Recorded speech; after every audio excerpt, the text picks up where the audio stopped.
So just a few tips on using a saw. I like to use a Japanese pull saw, cuts on the pull rather than the push.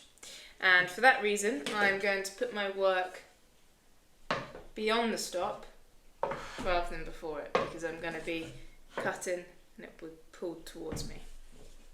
So I'm not going to use the stop as a guide.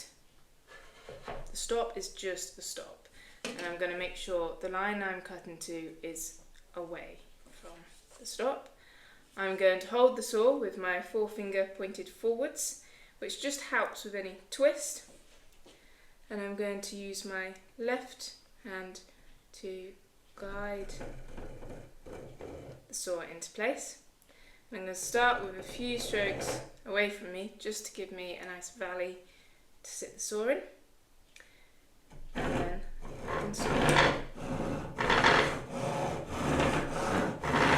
And I want to keep checking the other side to make sure I'm following my line. And a few tips for keeping straight: looking straight down onto the spine of the saw, and I should be able to see equal amounts of blade on each side as I cut directly down.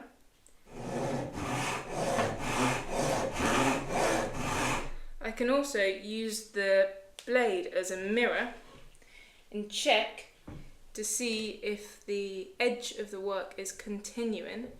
If my blade is at an angle, then that won't continue in a straight line.